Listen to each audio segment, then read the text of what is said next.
Welcome to the Full Nilsson. Today I'm going to be reviewing the Witt Machine muzzle brake. So muzzle brakes have a lot of good, there's a lot of good things about a muzzle brake, and there are some negative things about them. One major negative thing, but there's a couple of things that could be potentially bad with a muzzle brake.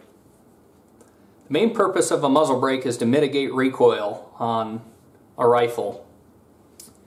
And they're really good for that purpose. They do a really good job at reducing recoil. So you could take, like my 300 Win Mag that I have here, reduces the recoil down to where it's about the equivalent of a 243.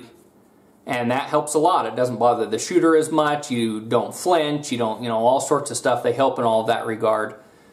The major downside for a muzzle brake is they are loud, extremely loud. If you had somebody on the side of this muzzle brake, if you're getting ready to shoot a gun and you're out hunting or something with your buddy, and you have a buddy who's not way back behind you, but he's to the side of where these ports of this muzzle brake are, you're talking permanent hearing damage. He's not going to be able to hear after you crack off a shot. If he's that close to you and doesn't have hearing protection on, he's probably not going to be able to hear for quite a while.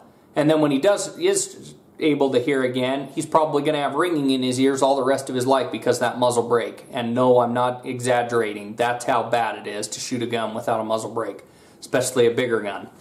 So I cannot overstate how deafening they can be, and that they can cause serious hearing damage. So if you're going to be hunting or something like that with a rifle and you don't want to wear hearing protection all the time, don't take a muzzle brake. It's not worth it.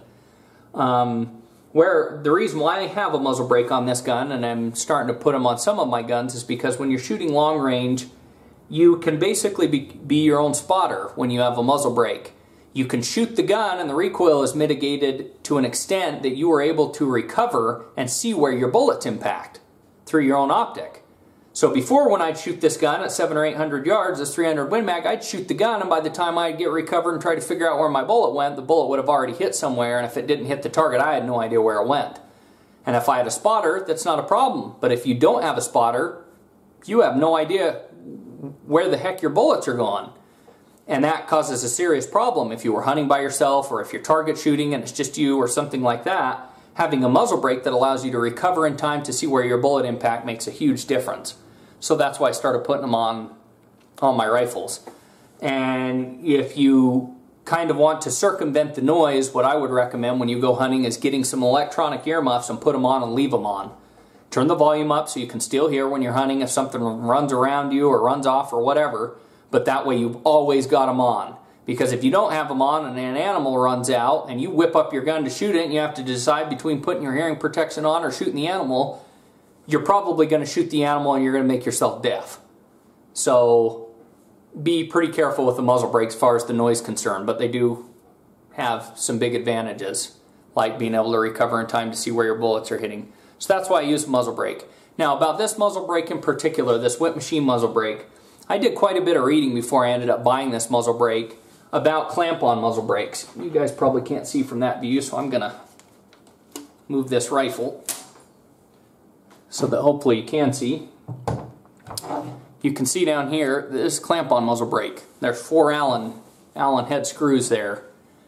And I did quite a bit of reading before I ended up buying this muzzle brake and thought, I didn't know anything about them, but I didn't really want to spend the money to have this gun's barrel cut and threaded because I didn't know if I was going to end up keeping the gun or not initially.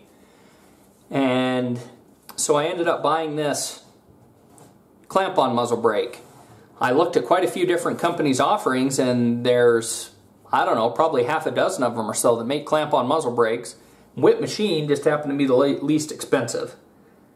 And I thought, if I'm going to spend $150 or $200 like some companies want for a clamp-on muzzle brake, I could spend that amount of money and have the barrel threaded and put a regular brake on there and everything for that price. That kind of defeats the purpose for me. Well, this Witt Machine muzzle brake, I think they're usually about $90, but they had to sell, so I picked up 2 of them for 70 bucks. And I thought, I'll give them a try. I had heard some horror stories. A guy said, oh, these things will just fly right off your rifle. They're garbage. And I thought, well, they sure seem pretty popular for them being garbage and just falling off people's rifles. There sure are a lot of people using them that don't seem to have them fall off their rifles. Well, they have specific instructions. You're supposed to put Loctite on the screws, and you're supposed to have Loctite on the barrel before you slide it on there, and you give them the precise measurements for your barrel, and they machine that brake to fit the measurements that you provide them with. So if you give them bad measurements, you may have a muzzle brake that doesn't fit very well. And if you don't follow the instructions, maybe it won't stay on there. And maybe this one will come off in the future as I do more shooting, I don't know. But so far, I can tell you that I've put probably between 150 and 200 rounds on this particular rifle, or through this particular rifle, with this muzzle brake, and it hasn't shifted at all, hasn't moved. I can pick it up, I can torque on it, I can try to move it, and it does not budge.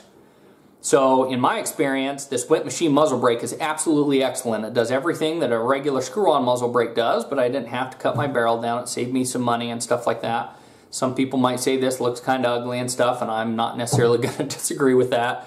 But it serves its purpose for less money than having your barrel threaded and then having to buy a brake on top of it. And I have found that the one potentially negative thing of maybe it's going to fly off of there, I haven't had that happen. So this Witt Machine muzzle brake, in my opinion, is an excellent muzzle brake. I would highly recommend it to anybody who's in the market for a muzzle brake and they don't want to have their barrel threaded. That's my review of this particular brake. I'll probably get some videos up of me shooting this gun with this brake on it so you guys can see it, and of my 308 with this brake. If you guys have any questions or comments about this brake, or you have experiences that differ, leave them in the comments section. I'll get back to you as soon as I can. Thanks. Bye.